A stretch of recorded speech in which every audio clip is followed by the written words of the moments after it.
2040. And the next, I've got 10, 11 members wanting to ask questions. Councillor Walker next, please. Sure. I've got a question for you just around the oversight of your plan, Ludo. The assumption that I'm making is that you and your team are going to be giving a lead that will include some of these other plans that I've described as subsets. So, for example, there's the planning down around the waterfront that Panuku, well, previously Waterfront Auckland, has an interest in. There's obviously ports and so on. So, is this process going to give integration and some oversight? Good question. So, great question. Yes. I mean, Jim's looking at me, okay. Thumbs up. But I mean, at the end of the day, the old plan was a waterfront plan delivered by Waterfront Auckland, and the old plan was a city centre master plan delivered by my team today. And within the new outline is an integrated plan where the waterfront plan sits within the precinct of the city centre master plan, and the ports plan, which was prepared separately, is now going to be brought into alignment with this new master plan. So yes. Sure, real happy about that. The other question I've got just goes to the rolling updates and also the moves. I would suggest that given the consequence of this access for everyone, which is pretty significant, that there's almost a need for a significant refresh. If this plan, as you're proposing, is going to be digitised, it's going to be a lot easier to actually do that and to integrate other things in with it. So I just put to you as to whether or not you expect that there might be some changes to the moves and other significant changes as a consequence of this update, and that the process of consultation, as much and all as you're identifying Māori outcomes, Grafton Gully Boulevard, access to everyone, there may be other things that people are going to obviously give you information on, and why not? So that's a good question. What we don't know is what we don't know. So if through the consultation better ideas come along, that's the exciting part. I think that's what Councillor Darby is talking about, is a bit of a wider cast of the net around ideas. So we're very open, and as I said, it's not our plan, it's Aucklanders' plan. So if there's a better idea, we should bring it into the picture. But again, it's about funding and doability, and all these things we'll have to look through. The significant refresh, well, the original document had 95% public support for it, which is a pretty high level of public endorsement. You've also seen the benefits and the results of the master plan over the last 6 years. It has stood the test of time. Again, if there are new moves that we need to include, we will consider those as part of the consultation process. So I don't know if I can add any more at this stage. Okay, and okay, that's fine. And the other question is just around a number of expectations that I would have that this plan will enable. One of them follows on from Councillor Clowe's comments about Grafton Gully. Quite obviously, you've got the cemetery there that is in significant need of some money and some rehabilitation. It's in a parlous state, so I would hope that that's going to be covered off, and perhaps some identification of more budget around that. That's not your budget, but annual plan.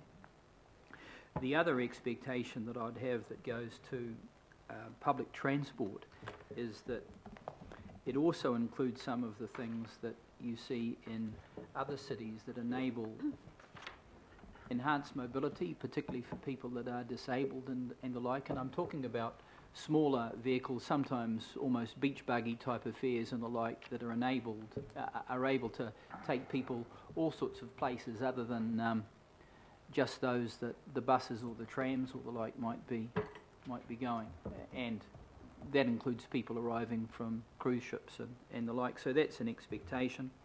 The other expectation I would have is around scenario planning for sea level rise, which is becoming more critical by the day.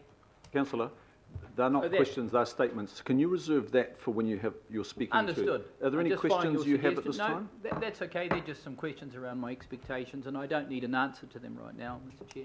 Okay, Thank you, Councillor. thank you. Question, Councillor Hills. Thank you, Chair. And I reserve my right to speak at the things. Well, the questions I have, and it's probably more to my comment earlier, was, you know, we obviously want to make it sound awesome, and it is, and it could be, but it's also about what we just need to do. So where is our, so for Vision Zero, for health and safety, for actually what the city centre and Queen Street and those surrounding streets are being used for now, it's people, it's walking, it's cycling, we're running behind. I don't think we predicted that, you know, train patronage and Britomart lightings would more than double in the last 4 years. Same with the buses. The Northern Busway coming into the city is more than double. So that's a lot of people walking. And where is our line? So, and if it is about money, then it's the tactical urbanism. Where can we actually go where we're not being responsible anymore? So Queen Street is dangerous. There's no room on the footpaths. When do we just do something instead of waiting? So where's our responsibility lie on the fact that I believe, walking up there every day, that it has become dangerous and we're using too much of the space for a few cars when actually there's almost 10 times the number of people at some parts of the day. So does someone have an answer on that? So yes, we've got the great plan and what we have the money to do eventually, but when do we just start sticking up some flexi sticks and close some things down? I think the answer, perhaps, Richard, is that what we'd like to do is prepare a proposal for the councillors' consideration, which talks about all those issues and opportunities as the next year progresses. We see a sort of 2-year programme leading up to the first dig, which we sort of assume is a safe time frame. So it's not just about money, but it's also around interdependencies with other things that are happening. There's a lot of private development waiting in the wings to start building.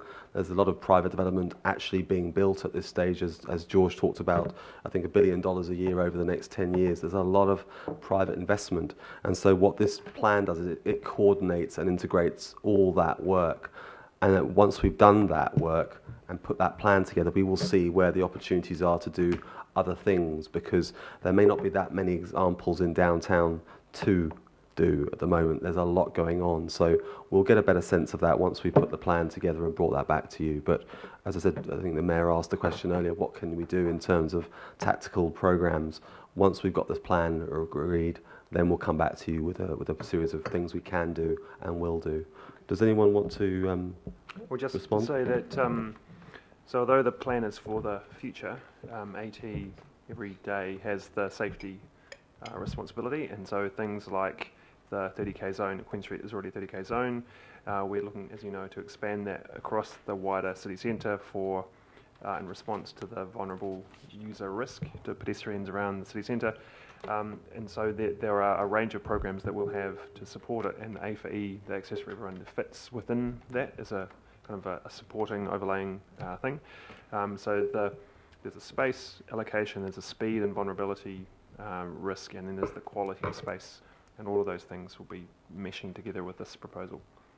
And my last question, and I think it sort of goes to some of Member Hianare's points around Mātāwaka, but around getting, so a lot of the iwi conversations will probably largely be with adults, I assume, I don't know, but using what we did for the long-term plan around Mātāwaka groups and working with them, but also kids in general, any kids, but young Māori kids would be great, but how are we getting their voices, but also how are we making sure we're providing infrastructure or things that make kids living, working, and, you know, there's kids on my bus every day with their parents going to work, and they obviously drop them somewhere in the city. How are we ensuring that kids are being thought about a lot more with the city centre related stuff? So, I mean, we believe that the city for children is a city for everybody, and you know that's our concept of good city placemaking. We've been working with a team at the university, Karen Witten and the team, who've undertaken a lot of research into children living in the city and really what their needs are. So we have that data and that research available, and so yeah, this needs to be part of the plan. We need to talk to the Ministry for Education as well. Does the city centre need another school or 2 or 3? You know, they haven't really even come to the table in the last 10 years. Now there's a huge downtown population. Where are they will have people have children. What are the parks? What are the playgrounds? That's why we're proposing to convert Linear Park, you know, Victoria Street, into a park for places to play, places to enjoy the city. So we're running out of space, and we have to rethink about how we use our space more efficiently. So it's a great question. Thank you. I think Waterfront paves the way, doesn't it, in terms of the park and the playgrounds down there. Myers Park has been upgraded. We need more of those types of things. Thank you. Councillor Simpson, please. Thank you, Mr. Chairman. Look, my questions are, you've sort of started, but you haven't got to the end of them. My first one is the rolling updates. Look, I love your little chart here, but my suggestion to you is we kind of really need to know, maybe have an update from you every year about what the next year is going to be, or a discussion about, because whilst we're in today and we haven't pedestrianised Queen Street, we have a lot of, I mean, how many cars come into the city every day, do you know? Every single day? Yeah. About 35,000. 35,000. It'll be more than that, because Oh, 33,000 come from the east. In the morning peak. Yeah, It's so about I mean, 40,000. we have to get from where we are to where we want to be, right? And the devil, or the devil is in that detail, and how we take those steps.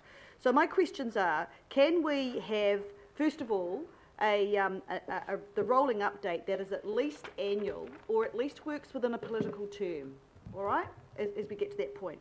My second thing is around, please don't think that the city centre is just about the city centre. There are people who come into the city and leave it. And my worry about your working group is that it's just Council Auckland Transport and the Waitemata Local Board. You need to, my question is, could you please include the boards that surround the city that we know actually come in? Because if they're not consulted before you consult, you're going to get absolutely complete opposing views. So the key for us to get that consultation right is to really take people to a point where you think you might be right, and then ask a wider audience. So is that possible to include the Ōrākei board in that? The letter to all local boards is drafted and waiting pending the results of today's meeting. Okay. So my next question is about the removal of East-West link. The report talks about in number 44, Roman numeral 2, the removal of the east-west travel across the city. I thought we were keeping Custom Street as 2 lanes either way for vehicles in the short term. Is that not right? And 1 lane on Quay Street. Is that not right? That's for the current downtown program, yes. Okay, so then your removal of the east-west link, I mean, you've got to be very careful about who reads this and what they understand when they read it. So the removal of the east-west link is not in the immediate, it is in more of a longer term. Right, so hence my time frame questions. Okay, the trials, I think absolutely, what a fantastic idea. The first thing, can I make a suggestion? The trials, can we try them when it's not peak, like school holidays, university holidays first, and then morph them into when the higher traffic is coming? Is that, do you understand? So if you get it wrong, you've got peak hour, university's back, school's back, everyone's back, and you're just deciding to stop the cars going along here or stop cars going down Hobson Street. Could you possibly do that? Definitely. Yeah. And my last question is probably back to the beginning. On the consultation, when do you expect to show us the consultation plan and timeframes that you're taking out? Because this, confession, hand on heart, yes, I drive a car, but so do I know at least 33 people from the east, let alone the people from Albert Eden and anywhere else. I want to make sure that what you're saying just doesn't create conflict. So will you bring that back to us? Absolutely. I mean, Tim, probably February, March, because obviously there's the close down period, but March will probably be the time with one of the early planning committees to give you a full programme of work. That's the plan. So the whole of 2019 is our timeframe for a consultation strategy and getting out using Have Your Say and other on the Auckland Plan and other mechanisms. It's just important to realise, just on your comment, that people who travel into the city by cars still can. We're not saying there's no cars coming to the city by any means. I think you should say that 3 times. Okay. Thank you. It's discretionary vehicles. We're trying to suggest there's other ways. The main move is that you're just not you're not crossing Queen Street to get where you want to go. You're getting access, and we protect access and understand it and identify it and prioritise it to the places where people need to go. So there is access to everywhere, but it's just not crossing through the Queen Street Road. And my last question, have you done any research to find out where people are coming from and where they are going when they come into, through and around the CBD? AT will have a lot of data around that. Yeah, so we have a validated traffic model, which does have the origin destinations of all the traffic in the city centre. We've got that historically, so we can kind of track how that changes. We also have the hop data for where people get on and off our buses and trains and ferries to know where they're going to and from. What we are lacking is the pedestrian understanding about where people walk around the city too. So we're trying to develop new tools to follow people and understand where people want to go and where they want to spend time, so we can get that fuller picture. Okay, thank you. Thank you. Thank you, Councillor Simpson. Councillor Sayers. Thank you, Mr. Chair. Through you, just to direct a question to Mr. Campbell-Reid. Ludo, two questions. I'm just curious to understand your office's point of view on, and that is Auckland's 2 major issues. So how does your what are the 2 major issues that your office sees facing Auckland? The whole of Auckland? Wow. I mean, there are probably the 2 big issues for the city are the mobility challenges, the lack of choices around how we move. So this is not a war on the car. This is people like to polarize these conversations. This is about providing choices for Aucklanders, how they move, how they get around, how they access business, how they get home, how they go to schools, how they drop off the children. We've been very limited around the way we've been able to do that in Auckland for the last 50 years. It's only since the investment in things like Britomart and so forth that Aucklanders have been given a valid and a respectable choice. And the new bus network that Auckland Transport have just recently rolled out is globally groundbreaking. It's one of the best programs I've ever seen. It's early days but it needs to take hold. So that's the first thing. And once that happens, the way we live changes. We start being able to live close and adjacent to transport interchanges. We start to see public transport as the opportunity rather than something for somebody else. So those are probably the 2 things, and that's probably the other part is money, and just getting us there. We get quite sort of we want things to happen quickly, but it takes time. It's a marathon, not a sprint. So those are probably the 2 big things for us. Why do you ask that? Is that sort of what are your thoughts around? Well, I'll bring that up in the debate, Ludo. Okay. I just understand from your leadership point of view what you saw those key issues being. That was those are probably the 2 biggest ones for us. Thank you. Thank you, Councillor Sayers. Member Namani, I'll come back. Councillor Watson, please. Thank you. Just a quick question on access for everyone and traffic going around. I mean, this is well overdue. We're a bit late to the party. If you look at what was happening in Glasgow and Buchanan Street and Argyle Street in the 1970s in Scotland, that showed you the success of that. But what I just would like to ask, in terms of the traffic going round and not through the city, does the AT modelling, such as it is, or whatever you've done thus far, indicate that in many instances that's not going to be a significant change, because I think of, for instance, people coming from the North Shore, if they're going to the hospital or the university or that, they're not going to come through the middle of Queen Street anyway. So I guess, is there for significant parts, not all parts, but certain parts, that diversion already occurring? So it will be a major change. There will be changes required to the network to make the proposal kind of work. We know already, for example, on Quay Street, 20% of the traffic going on west on Quay Street is going from the east to the North Shore. So people are already driving through the city centre unnecessarily. So we know that people will just kind of go as the crow flies to drive somewhere, even if it might be quicker to drive on the motorway around the ring. So part of the solution will be able to give people the legibility and the wayfinding to say it's actually better to go this way. You don't have to drive through the city centre. That's bad for everybody to do that, and it'll be slower for you. So to give people the opportunity, if they have to come to the city centre, to drive the correct way, a better way for everybody, which doesn't cross the Queen Street Valley. And I think we're already seeing steps towards that.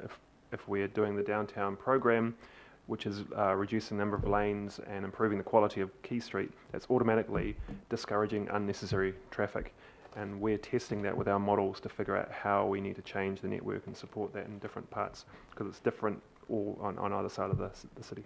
Okay, thank you. And just a follow-up question on that access for everyone, and some of those international examples that are quoted, such as Glasgow, but other European cities, there's often big department stores with relatively cheap and accessible parking on the fringe of the pedestrian area, so people can actually, with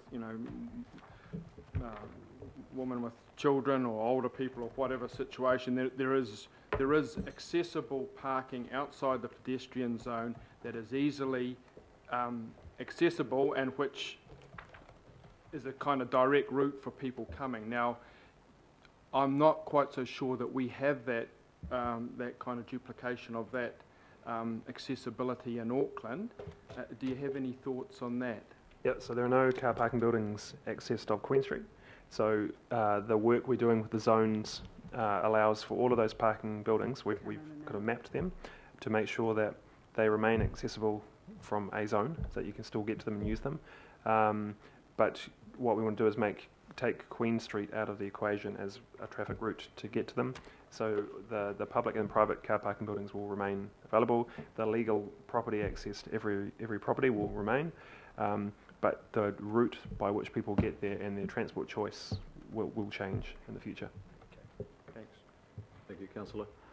Councillor Fletcher, I understand you need to leave to an off-site meeting, so we'll take your question now. At some time. Thank you, Mr. Chairman. I haven't exercised my right to speak on any of the other items today because I look at the quantum in terms of the agenda.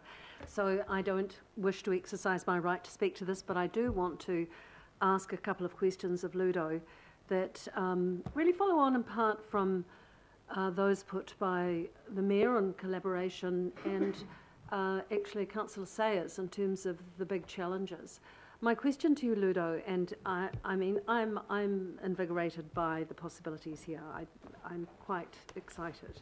But we've had a faltering and stumbling start in Auckland since the 1960s, and we have great excitement, and as Patrick Reynolds has said, now is the hour, and we've got to really grasp it and make those opportunities. But the risks, as I see it, we have a 3-year electoral cycle for both central and local government, and sometimes it's not just money, it's statutory restraint. And I watch, and maybe I have an inherent distrust of Wellington, but we are losing jurisdiction as the Auckland Council regularly now. When you look at NZTA, obviously, there's trade-offs because we want the money, but we're losing some of the power and control that we have, potentially with the light rail, with the port, with the Housing and Urban Development Authority. And so at a high level, and you've been around these issues for a long time, and you will understand the risks of getting something almost to the starting gate and then it being lost. What advice can you give us as elected members and members of the IMSB around the table around how we can, whether it's integration through the SOIs that we have with our major CCOs, with our relationship with central government to ensure that for future councils that we still have a measure of power and control, what strategically would you bring to the table to us if we are going to be able to exercise the possibilities here? That's a great question. I mean, it's a look. We are working as well as we can collaboratively across the different agencies. I mean, NZTA are in on the working group that Tim has put together with George, so they are in on the conversation. Access for Everyone actually helps their issues around the city as well. So we are closely aligned at an official level, and one of their leading team members is on our steering group, so she'll be included in the PCG as we roll this forward. At the top level, it's around relationships. It's around, we feel there's an agenda at the moment which really aligns to the city centre master plan agenda. So it's really what we're looking for from the councillors is a unanimous, this is the direction we're going, and do not deviate. Get behind, we have your back. Because these are bold steps for Auckland, but if you think about cities around the world, they've been doing this for years and years, and why are we so different? Why can't we be the city that we really truly want? And this is the opportunity. If light rail occurs, Councillor, it will mean major disruption on Queen Street. It will mean that nobody can drive east and west. So how do we change that from being a problem to being the opportunity? And I think that's really what we're proposing here, is a solution around that. So that's a part of it. Yourselves always has that challenge around the regional versus the city centre. I think we all have a responsibility to tell the regional story, but we're talking about the city centre today, not the region. But it's also important that we need to show the benefits to the region of the city centre and vice versa, because we all work together. I guess, Ludo, where I'm coming from is that the horizons here, because it does take so long to get your light rail through, we have lost a degree of decision-making and power and control by deferring to NZTA on these things. The matter that was raised before about whether we start in Mangere or whether we start, where we start, these are things that I think Auckland really does need to keep a measure of control on. And I mean, last week, we had a very big debate on the RFA and Eden Park and those sorts of things, but really you can't deal with any of these in silos or isolation. You've actually got to integrate it and look tactically and strategically at how you are going to execute this. So I guess I was hoping that from you we could get a sense of purpose in terms of making sure that all of our strategic decision making, whether it's through CCOs or the multiple committees that the council has, will actually be with a purpose to actually reinforcing this. So, well, I mean, the Auckland Plan is an amazing document which sets a strategic vision for the city. The ATAP work that has been undertaken between the government and the council aligns the budgets around the transport. So I think there's a lot of good things that are occurring. I think the key thing is that Auckland doesn't just need to do what it's told to do by central government or whatever other groups, that's why you don't, or by the private sector. I mean, it's about what does Auckland want. So it's about what's the new deal for Auckland. What are we getting out of this as well? And I think that's really where the organisation, yourselves, the mayor, the CEO, the way the organisation runs, that's really what we're trying to do, is to work in partnership, not. I would really like to feel, and for you to be present, that what we used to do, which is to have a meeting of the Cabinet with the full council on a regular basis, I think that would be invaluable in actually trying to get some advancement. Okay, thank you. Councillor Bartley, please. Well, thank you, Mr. Chair, and through you. When you go clubbing on a Friday night, Queen Street's already pedestrianised, because all the drunk people just walk on the road anyway. So, you know, all good, go ahead with those plans, I reckon, got your back. But I wanted to ask about, when I asked the first lot in public forum about what's the benefits to the rest of Auckland, and then we had Panuku present on our projects, I get it. That's how we're going to, you know, benefit the rest of Auckland, is by doing the projects throughout Auckland, through our Panuku projects. So how do we get your magic to spread throughout the rest of Auckland to keep up that standard throughout that we set in the city centre? Like your team, your magic, Ludo. Do you have capacity? We have amazing people in the organisation. There's incredible people everywhere, and I'm particularly lucky with the people that I have managed to recruit over the last 12 years. When I started with 3 people, and today we have 60 people from all around the world helping Auckland to be better. So I just don't physically have enough people to get around the wider region. But I have a team who do design review work. They work on all the large-scale private development across the whole region, so that they're not just downtown. They are out from Helensville through to Waiuku. It's a big program of work. They look at all the large-scale private sector consents. I have a team of urban designers who look at strategic projects like light rail and east-west corridors and Lincoln roads. There's only 7 or 8 of them. You know, the downtown team are about 9 or 10 people. You know. But we work collaboratively with the rest of the organisation, so it's not about the size of the ADO, but there are other groups and other partners that we need. So being brought in early, you know, Penny Hulse and Linda Cooper said, you know, can you have a look at Lincoln Road? We had a look at it, talked to AT, and they say, yeah, good ideas, let's do it. You know, it's about knowing that we're here, we can provide a second opinion on things. Just, if you've got a project you want us to look at, ask.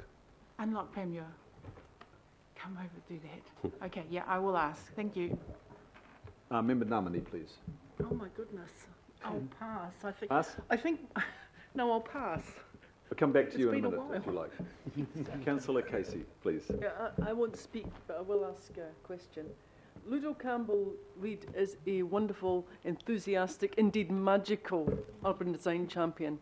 He's also much, much cleverer than me, because I heard him say tactical urbanism in a sentence. Indeed, I heard him say guerrilla urbanism in a sentence. And it's just another appeal. Can you please, I think it's to do with guns or something.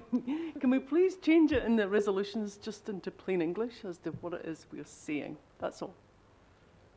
We could. Thank you. And look, it's maybe familiar to some and not to others. I understand that. Endorse the use of trials and tactical's legal. Guerrilla urbanism is illegal, or it's led by the communities. They do things. Community-led. Community-led urbanism, tactical urbanism. And tactical and other initiatives, to be honest, and other initiatives. Yeah. That's as simple as that. Unity's a good word. Yeah. Gorilla's good. I like gorilla. I like gorilla, not gorilla. It's illegal. Okay. There's no Irish arms involved in this. Councillor Casey, did you have anything else? No further questions? Solve that one. Councillor Stewart, please. Question. Thank you. Just on D, can you just tell me how long will the trial for the Open Streets initiative last for? Can we put a time in there? The trial? So Councillor Stewart, those are trials, plural, and many of them at different times in a coordinated kind of calendar of events, I suppose. So it's a range of street trial closures. You could close Queen Street for a weekend and see how people... So we'll put together a proposal to yourselves for endorsement and support of a series of trials, plural, which may involve 10 streets, 2 streets, 20 streets. Does that make sense? Yeah. Okay. Did I answer that correctly? And it could be Howick as well, Councillor Stewart. Just another question. With the Auckland Transport, they do have a code of practice, and I see here, and I just want to see whether you agree with this, that safety remains the primary objective and is our duty to protect and the rights of those that are using the footpaths. I think health and safety is really, really important for our people, and I've noticed that we do have a lot more cyclists, as I'm sure you'll agree. Cycling around the CBD, and how are we going to enforce if people are not obeying with the code of practice for health and safety? Because every day you see people cycling on the footpaths, and some of them are cycling at very fast speeds, and you just about have to have eyes in the back of your head.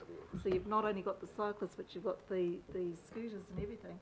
So what are we going to do about that? Have you thought about that when we're opening up our streets? Have you actually thought how we're actually going to be able to address and enforce if people are not, and if they're abusing the footpaths, because the footpaths really were intended for people to walk.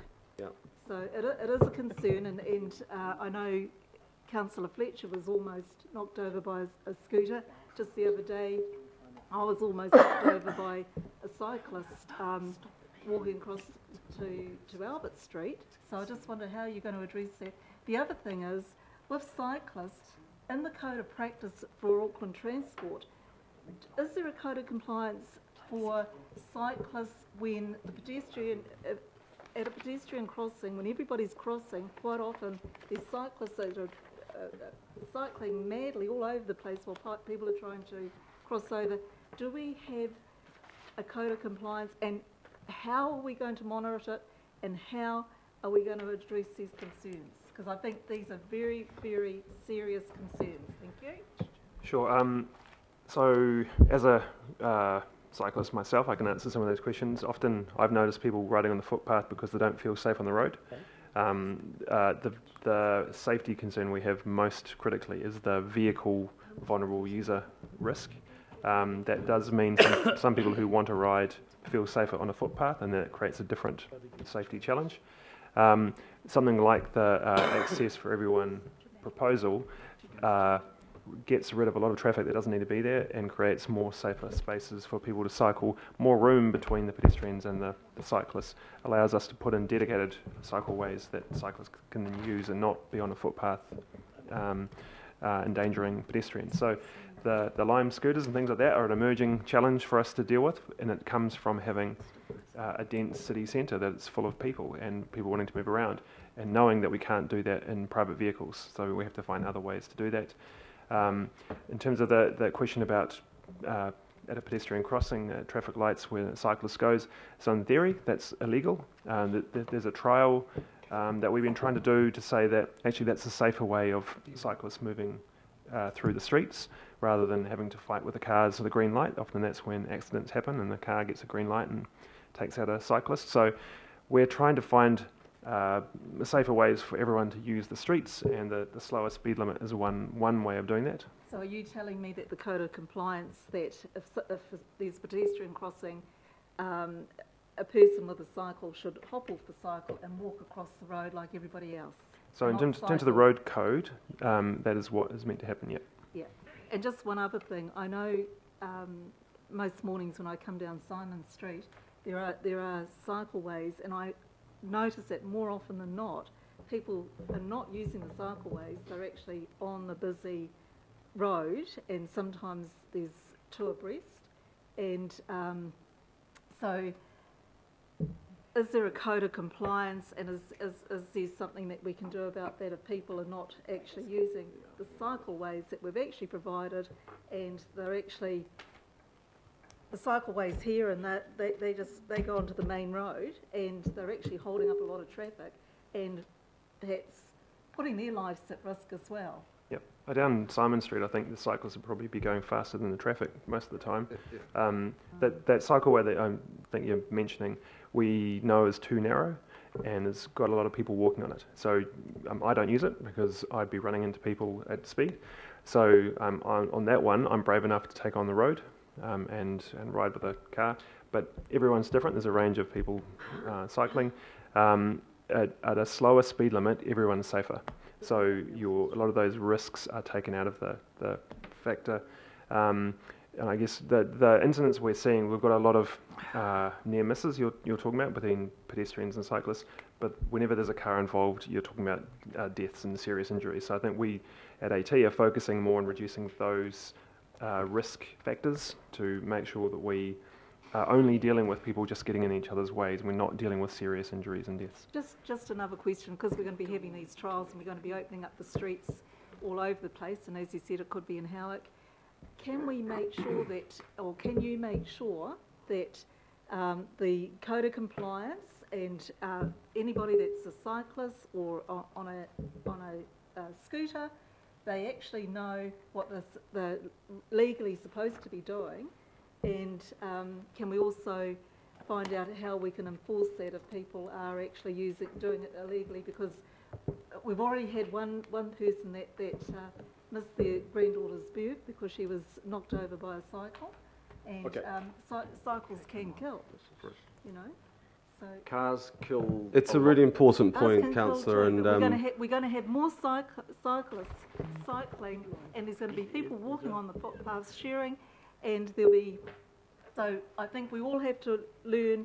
Though, you know, we have to respect, if we're walking, we have to respect the cyclists and everybody, but we all have to do and abide. Got it.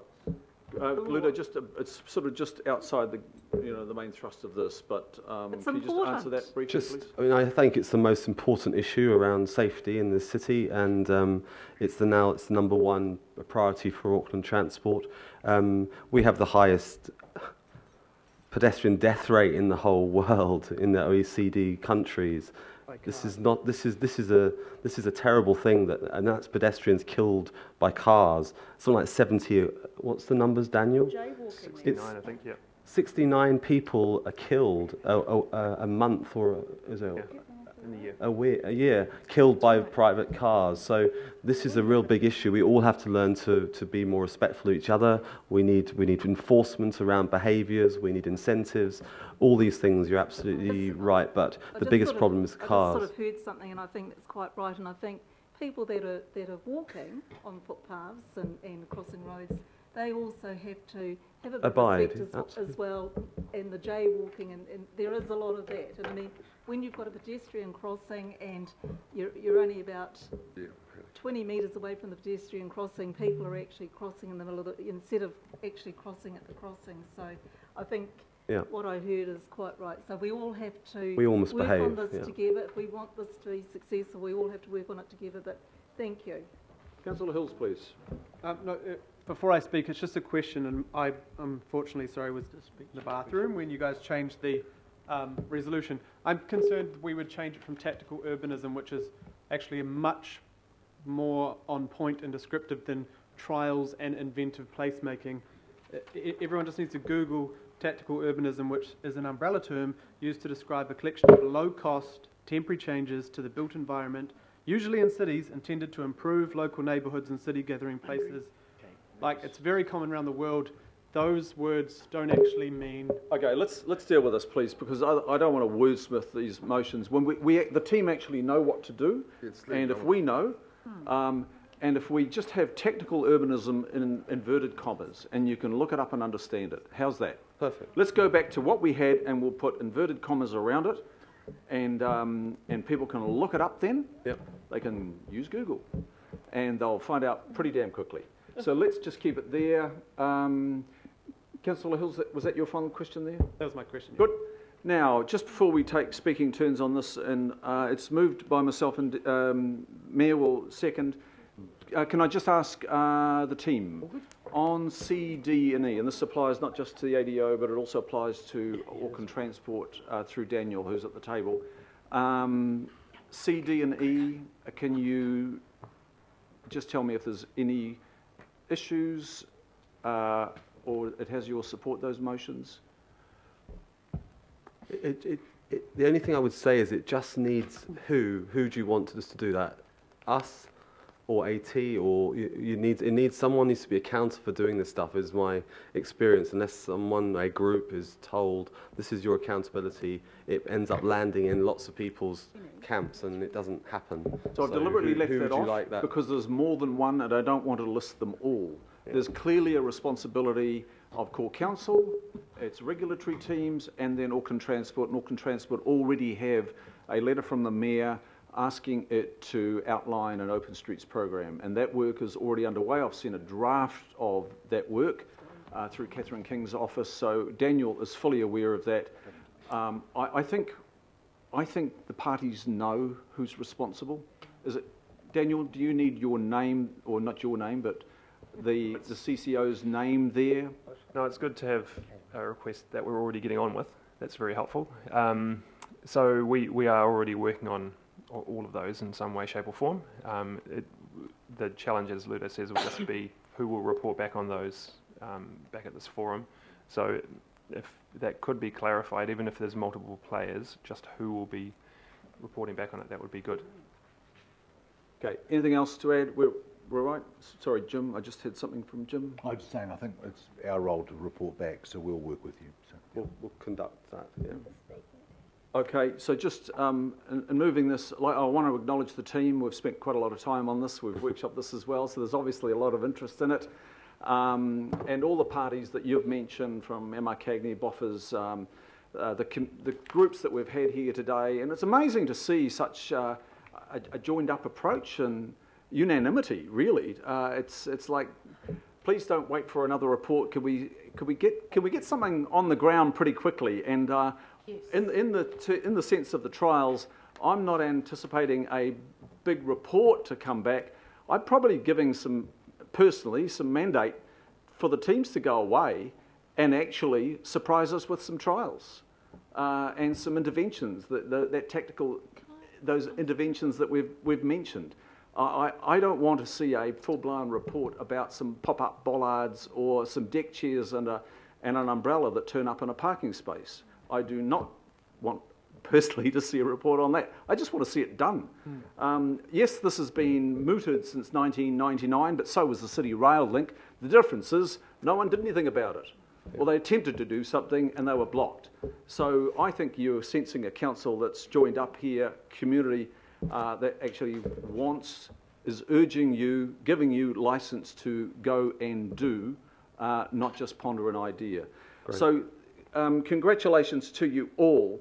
There's been a lot of changes since 2012, and I am ambitious for a bigger review, that rolling program that we see, because in those intervening 6 years, it feels like we've accelerated 20 years. In fact, in terms of the forecasts, we've jumped ahead 20 years in 6.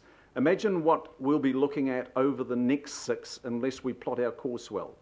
And we are going to have to plot our course well. There's a CRL coming at us, a City Rail link, and that is going to see tens of thousands of extra people emerging out of Aotea and Britomart stations, K-Road stations, and they are going to be flooding footpath environments that cannot cope with them. They cannot cope now.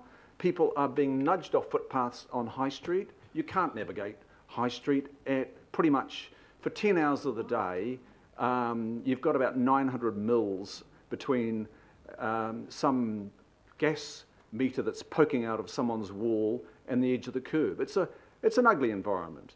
And since the 1990s, and I checked with a director of Metro Commercial expert leasing agents recently, the values on High Street have not gone up. Surprise, surprise. It's a pretty average environment. And we know that on O'Connell Street and where we have improved the sense of place, that's when new businesses have arrived. They're waiting for our lead. And I think if we take the lead and create great places for people, not just cars, this place, this Auckland city centre is going to take off even more than it has already. So, look, we've grown vertically, we've edged out at into Newton, and Kingsland is alive now, and suddenly that is becoming part of the fringe. In the program of reviews, I'd probably like to see some reference there. The trials and interventions, they're about, teasing out those permanent responses, and we might have some failures in the trials. And let's celebrate the failures, and let's really celebrate the successes, because that's our opportunity to learn and then implement real and lasting change. The closure of some of the shared spaces that have been very successful of us in this program of work for access for everyone. I think we're going to have to go back and look at some of those shared spaces which have worked so well, and there's a but on the access for vehicles. There's a but on the access for vehicles on O'Connell Street. If I look at Jean Batten Place, it's an Uber park-up, and it's disastrous now. It's a vast improvement, but it has been compromised by people that we probably don't want there, and they're not offering a lot to the people that really want to celebrate those areas. I could go through. We've got the Black Carbon Report. Daniel, you'll get a letter shortly. We've got to do something about the air quality in the Queen Street Valley. And we can't hang around. We've actually got to do something because we know, and the Auckland Regional Public Health Service would say, those numbers are killing people. They're just invisible. There's no big car crash. There's no blood on the street. They are just wheezing their way home, and they are suffering premature deaths. And there are thousands of them. I'm sure if we had the evidence from the Auckland Regional Public Health Service, that's what they would be saying. So we've got to move on that reasonably quickly. The Vision Zero is well advanced now, and AT have got that under control. The Open Streets trials, I don't want to see a report come back in a year. I'd actually like to sort of look towards March. There's a lot of events in February. I'd like to see a lower Queen Street, possibly high, one in Howick, one in Otahuhu, one in Henderson, and on a Sunday between 10 and 3, we just celebrate Auckland with an open streets plan. And everybody right across Auckland is celebrating Kilikikit out in Otahuhu Main Street and Queen Street Cricket in the city. We can have the biggest sandpit between Prada and Gucci. And the list goes on, and I'm sure you've got some great ideas. So, look, we've just got to accelerate this shift from drive-through to go-to, destination Auckland City Centre and destination main streets right around the region.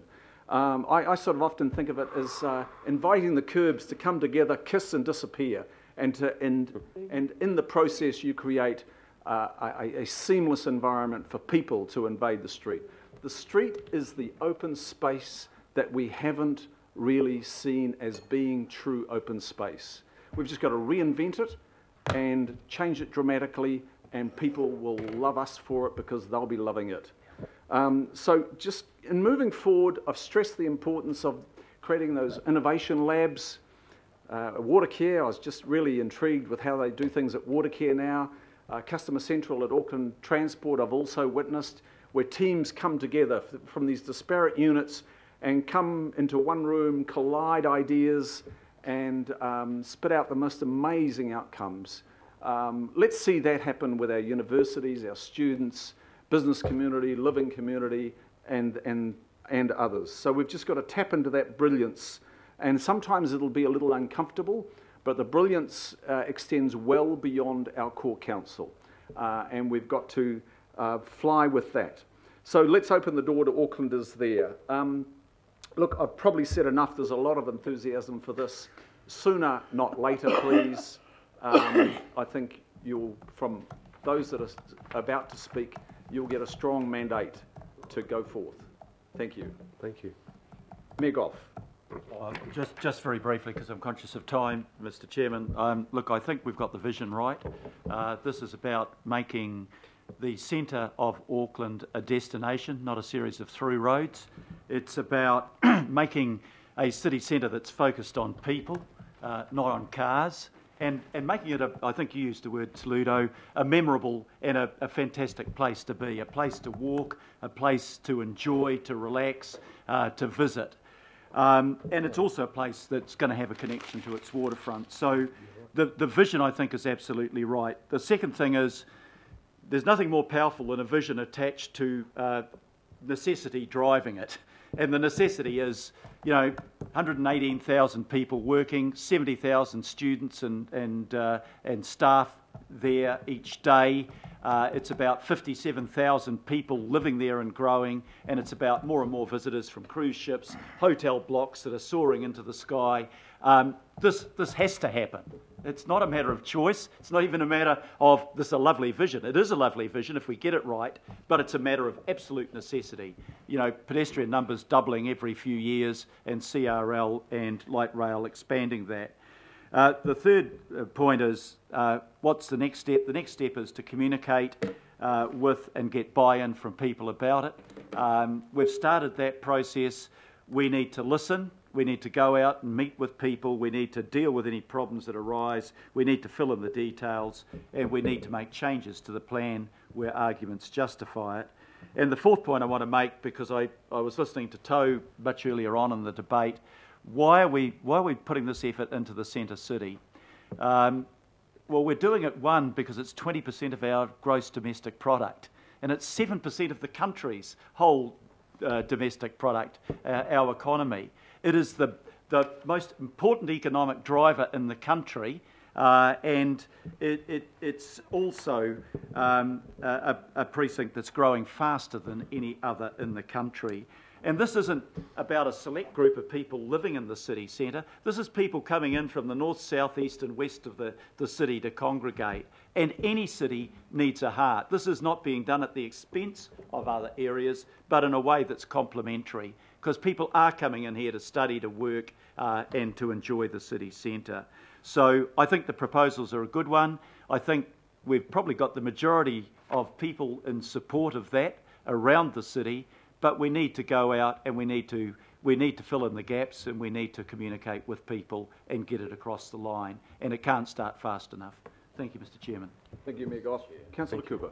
Haven't left much for us to say, Mr. Chairman. You're so enthusiastic. I guess because Councillor Lee's not here, I'll do a little history lesson, but it'll be quick. I was just thinking, looking back and seeing that since 1860 we've been the largest and the fastest growing city, and 150 years on that's still the case.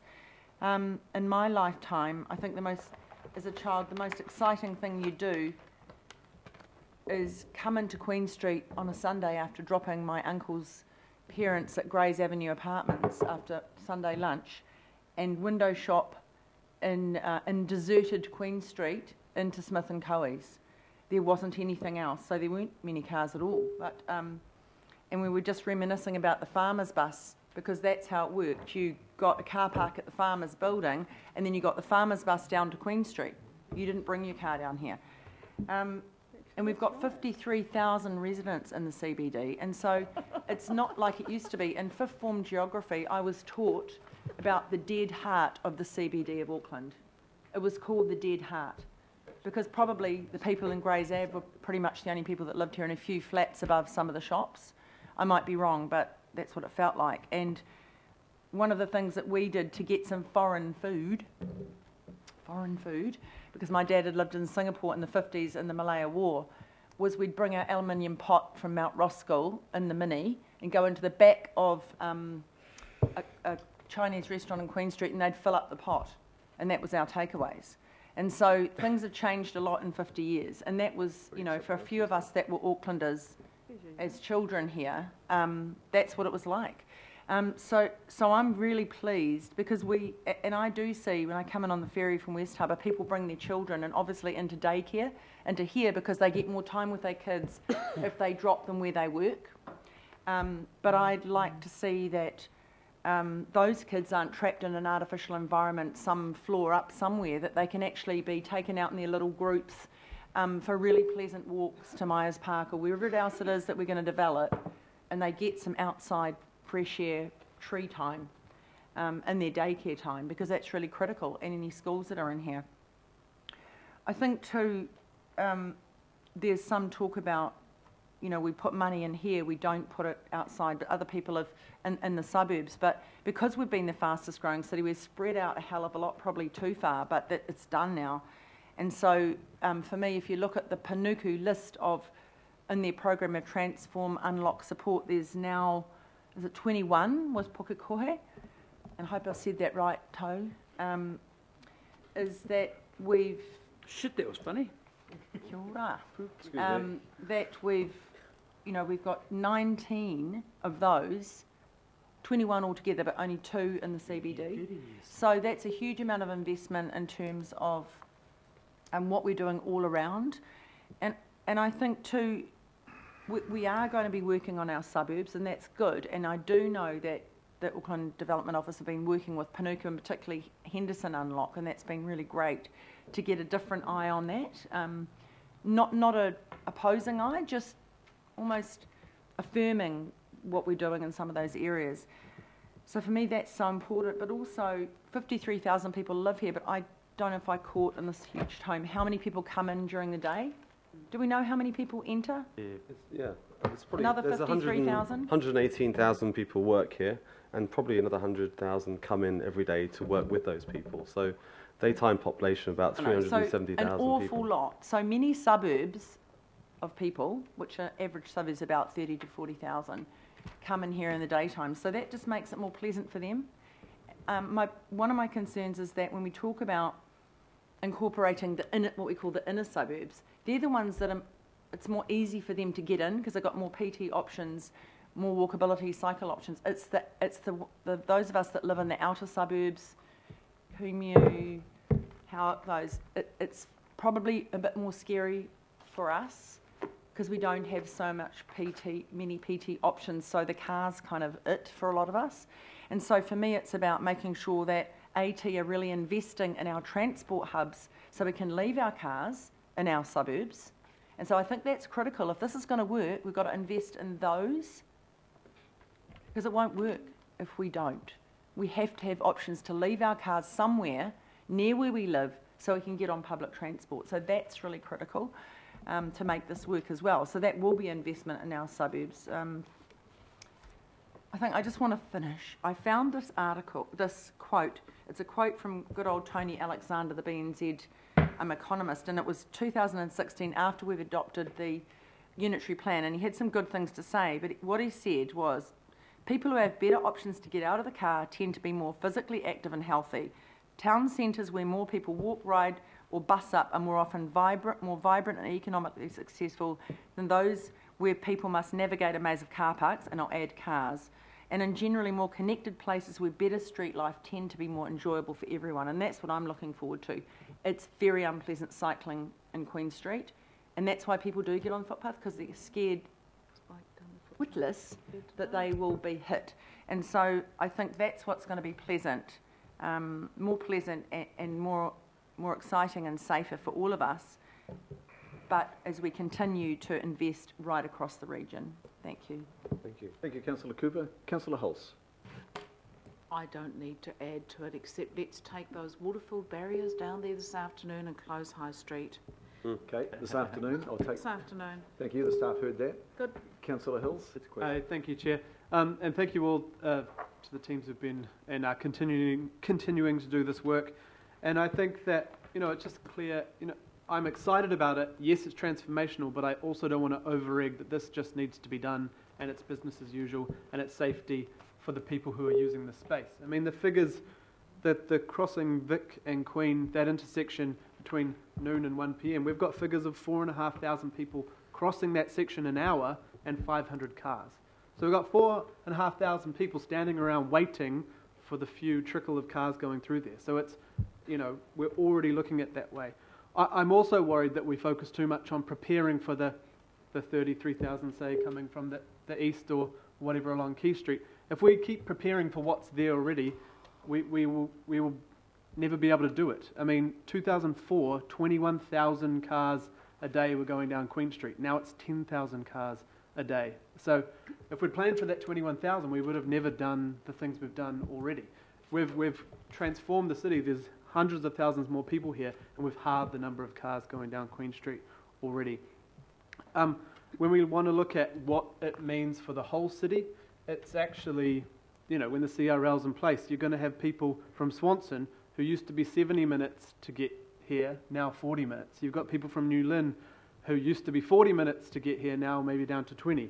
You've got people from Papatoetoe who are 52 minutes to get here now it will be down to 32. Glen Innes, 25 to 15. We've got people coming here already. In my area, you've got 10,000 people coming from the shore every morning who have no other option but to walk up Queen Street or Albert Street where I walk every morning. They're not coming here by car. Those are the bus numbers from the shore.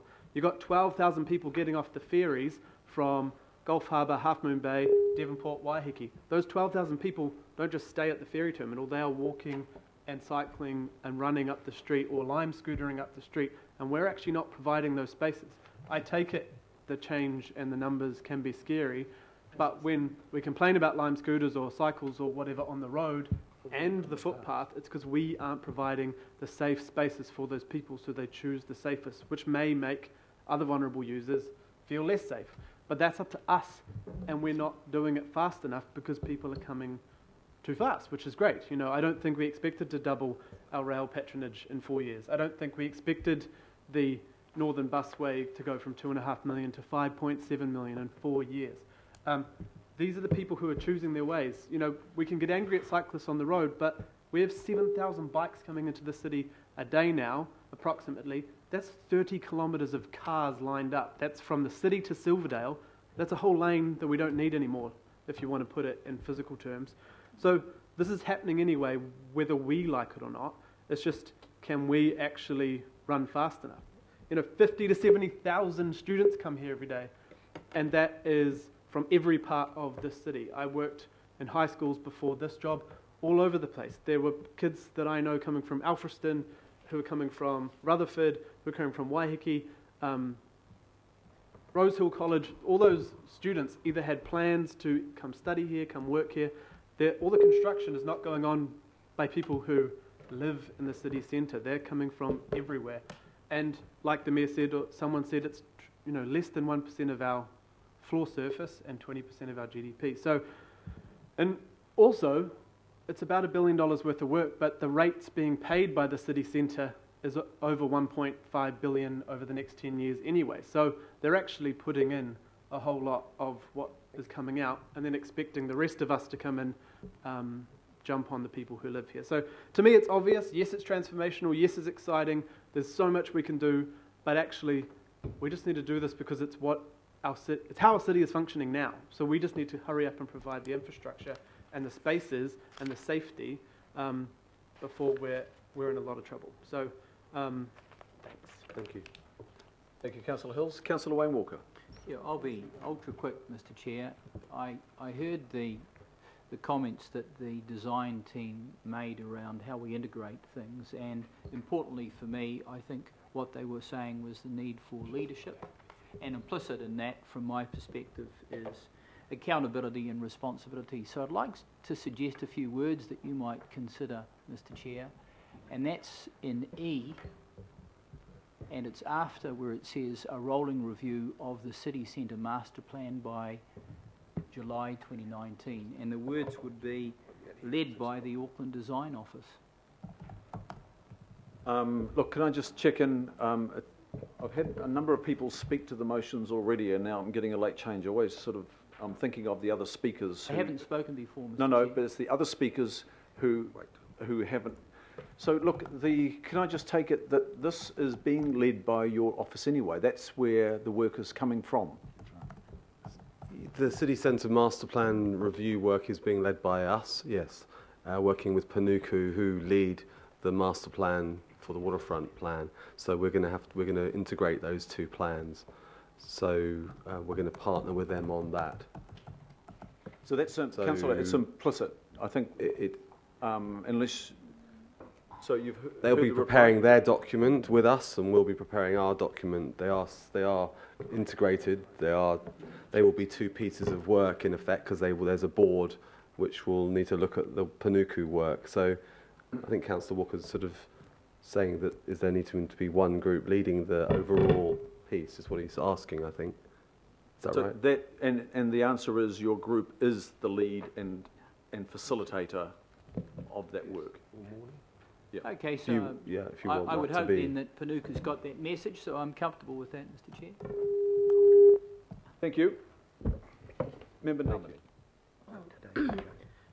Kia ora. I thought it would be remiss not to acknowledge that one of the strands of work are the Māori outcomes, and while I do question why it wasn't in 2012 either, I do kind of accept that this has been a journey for the Auckland Council, so I don't have much to say except I look forward to how those Māori outcomes get integrated into this plan, this city, and be watching the space. Thank you. Kia ora. Thank you, Member Namani. And Councillor Sales? Thank you, Mr Chair. I guess the way I see it, Auckland has two major issues. Its major issues, one is the severe housing affordability crisis that we're in, and the other one's the terrible traffic congestion. And some commentators could argue that that's a result of a compacted urban design city model. So I just struggle to see how shutting off roads to cars at certain times is going to help with either of those issues. However, it will have to be up to Aucklanders to have their input on that and to see what they say, and probably more importantly to see if the trials worsen the traffic congestion issues or not. So it'll be interesting to see those outcomes. Thank you, Councillor Sayers. Anybody else wanting to make comment on these motions, members? There being none, let's put it to the vote then. All those in favour say aye. Aye. Aye. To the contrary, no. And declare that carried. Is that a unanimous vote? Can we record it as such? It is. I will. We'll record it as such. Thank you. And thank you, team. Thank you so much, everybody. Yeah, kia ora. Thank you. We'll stand adjourned for lunch for until 1:45.